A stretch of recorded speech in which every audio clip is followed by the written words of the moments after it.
नमस्कार, मैं एडवोकेट नितेश गौड़ अपने इस वीडियो में आप सभी का स्वागत करता हूं। इस वीडियो में हम बात करने वाले हैं जमानती कैसे बना जाता है और जमानती बनने के लिए क्या क्या जिम्मेदारियां होती हैं। अगर जमानती मुलजिम को कोर्ट में पेश नहीं किया जाता तो आपके ऊपर क्या जुर्माना ऐड होगा और आपको क्या सजा होगी। दोस्तों, फौजदारी मुकदमे में आरोपी को अदालत से जब जमानत मिलती है तो वह व्यक्तिगत मुचलके के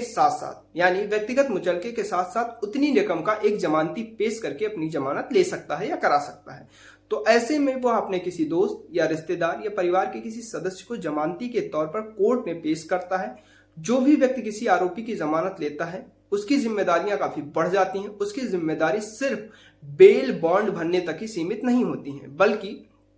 उसकी जिम्मेदारी यह भी होती है कि जमानत पर छोड़े गए व्यक्ति यानी आरोपी यदि समय पर अदालत में पेश नहीं हो रहा है तो उसे अदालत में पेश करे। दोस्तों, क्रिमिनल केस में किसी आरोपी को जमानत देने के साथ साथ जब अदालत यह शर्त लगाती है कि वह खुद के बेल बॉन्ड के अलावा एक जमानती को भी पेश करे तो ऐसे में आरोपी की तरफ से कोर्ट में एक जमानतनामा पेश किया जाता है। उसमें जमानती का नाम, आरोपी की पूरी डिटेल भरी जाती है, साथ ही जमानत की राशि भरी जाती है। बाकी के हिस्से में उसमें जमानत लेने वाले व्यक्ति का नाम, उसकी पूरी डिटेल और उसका पता, वो कब से उसको जान रहा है, कैसे जानता है, कितनी राशि की जमानत ले रहा है, ये सारी डिटेल उस हिस्से में भरी जाती है। साथ ही जमानती को एक हलफनामा देना होता है जिसमें उसे यह बताना होता है कि वह आरोपी को कब से और कैसे जानता है। अगर वो रिश्तेदार है तो इसका जिक्र करे, अगर वो दोस्त है तो इस बात का जिक्र करे, अगर वो परिवार का कोई सदस्य है तो वो उसका जिक्र करे। साथ ही जमानती को अपने बारे में भी हलफनामे में सारी डिटेल भरनी होती है और साथ ही यह बताना होता है कि उसका, जिसकी वह जमानत ले रहा है, उस पर कंट्रोल भी है और वह अदालत के निर्देश के मुताबिक समय पर अपराधी को अदालत में पेश करा पाएगा। साथ ही जितनी राशि की जमानत का ऑर्डर हुआ है उतनी राशि का कोई भी बॉन्ड या प्रॉपर्टी का कोई पेपर या गाड़ी का कोई कागज जमा करना पड़ता है जिसकी राशि जमानत की राशि के बराबर या उससे अधिक की होनी चाहिए। इस दौरान अदालत जमानत लेने वाले व्यक्ति से कुछ सवाल करती है कि वह आरोपी को कब से जानता है, कैसे जानता है, और सही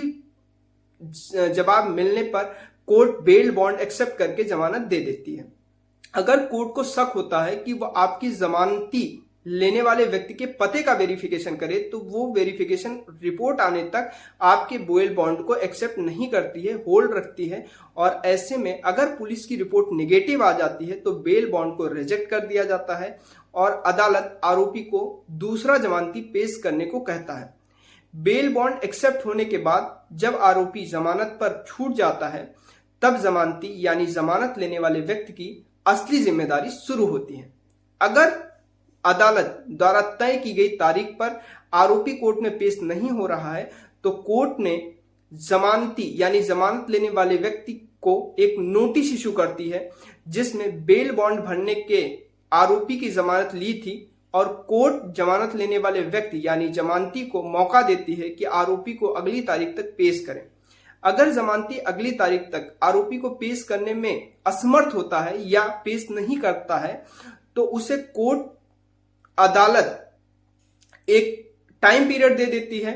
कि उस समय तक आप उसको ले आइए, और उस समय भी अगर वो पेश नहीं कर पाता है तो उसकी जिसने वो बॉन्ड लिया है, जितने रकम की या जिस भी प्रॉपर्टी का, वो जब्त कर लिया जाता है। और यदि जमानत की राशि किसी कारण जब्त नहीं की जा सकती तो जमानत को यानी जमानतदार, जमानत लेने वाले व्यक्ति को कारण बताओ नोटिस जारी किया जाता है और यदि इसके बाद भी रिकवरी नहीं होती है तो जमानती को सीआरपीसी के सेक्शन 446 के